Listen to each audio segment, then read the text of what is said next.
xogo cusub oo ka soo baxay weerarkii xubno ka tirsan kooxda Al-Shabaab ay ku qaadeen godka Jilcow oo ah xaruntii baarista nabad sugidda ee gobolka Banaadir. Waxaan kula wadaagayaa xogo qarsoodi ah oo laga helay weerarkaasi iyo sababta dawladdu ay u qarisay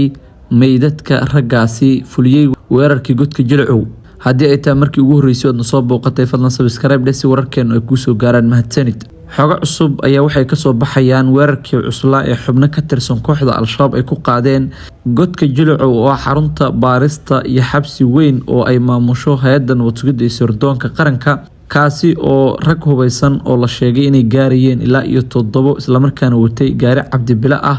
oo shaabada marsan ay ahayd mid ay isticmaalaan ciidamada hay'adda nabad sugidda iyo sirdoonka qaranka ayaa waxa ay weerar culus ku qaaday xaruntaasi godka Jilcow iyadoo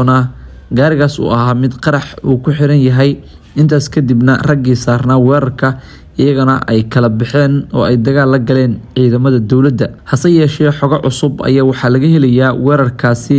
iyo baaritaanadii kala duwanaa ee dawladdu ay waday. wararka hoose oo aan helnay ayaa waxa ay sheegayaan in baaritaanadii ay ku dhammaadeen meel halis ah isla markaana la ogaaday in ragga weerarkan soo qaaday ee ka tirsanaa Al-Shabaab ay ahaayeen rag dhawaan gacanta u soo galay dawladda federaalka isla markaana iska soo dhiibay dhanka Al-Shabaab weerarkan qorsheysan fuliyay. xogo waxa intaas ku darayaan in raggan ayba ahaayeen rag dhaqan celin u joogay isla markaana lagu daray hay'adda nabad sugidda iyo sirdoonka qaranka ciidankeeda, isla markaana sida xogaha lagu helayo ay sheegayaan inuu diiwaan galiyay taliyaha hay'adda nabad sugidda iyo sirdoonka qaranka Mahad Maxamed Salaad. ciladaha ugu waaweyn ee ka imaatay arrinkan ayaa waxaa lagu sheegay in ay tahay in raggan iyadoo aan baaritaan dheeraad ah lagu sameynin go-aan lagu gaaray maadaama ay soo dhiibeen in lagu daro ciidanka nabad sugidda, sidoo kalena laga faa'iideysto xogaha ay hayaan iyo waxyaabaha kale ay kusoo kordhin karaan.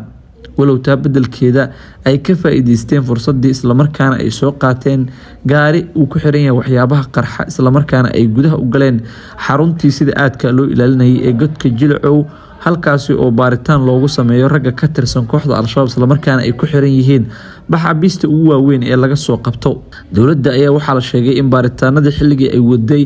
in ay isku dayday in ay soo bandhigto meydadka, balse la aqoonsaday raggan oo dhawaan iska soo dhiibay Al-Shabaab isla markaana ka mid ahaa ciidamada nabad sugidda. waxaana tani ay keentay in dawladdu ay qariso meydadka raggaasi isla markaana laga qariyo ciidamadii kale ee nabad sugidda, maadaama haddii wajiyadooda ay arkaan oo ay aqoonsadaan ay ka dhalan karto xaalad kale oo ku aadan in raggan ay ahaayeen kuwii is soo dhiibay iyo kala shaki xoogan oo soo gala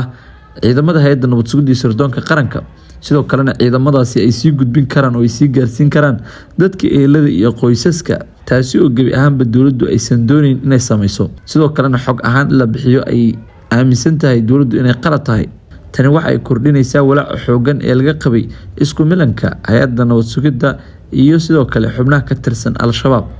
iyadoona haatan la aaminsan yahay in xubno badan oo iska soo dhiibay dhanka Al-Shabaab iyagoo baaritaano aan marin isla markaana aan la hubinin waxyaabaha isku soo dhiibeen in inta badan ay dhacdo in ciidanka lagu daro, taasi oo ka dhalan karta inay noqdaan basaasiin u adeega Al-Shabaab ama inay noqdaan xubno iyagu weerar toosa ama qaraxyo fuliya. lama oga tallaabada ay dawladdu qaadi doonto, hase ahaatee wararka aan helnay ee waxay sheegayaan in raggan ay ahaayeen kuwo si gaar ah uu ugu adkaystay Mahad Salaad inuu ku daro hay'adda nabad sugidda iyo sirdoonka qaranka. dawladdu dhankeeda waxay sheegtay in baaritaano ay wado oo ay soo bandhigi doonto xogihii weerarkii qaraxyada ahaa ee lagu qaaday godka Jilcow. hase ahaatee ilaa iyo haatan ma jirto wax faahfaahina oo dawladdu ay soo saartay marka laga reebo inay gebi ahaanba qarisay meydadkii xubnihii Al-Shabaab ee lagu dilay godka Jilcow oo ahaa raggii sida gaarka u fuliyay weerarkii qaraxa iyo dagaalka tooska ahaa ee ka dhacay godka Jilcow oo ah xarun u gaar ah hay'adda nabad sugidda oo ay ku jiraan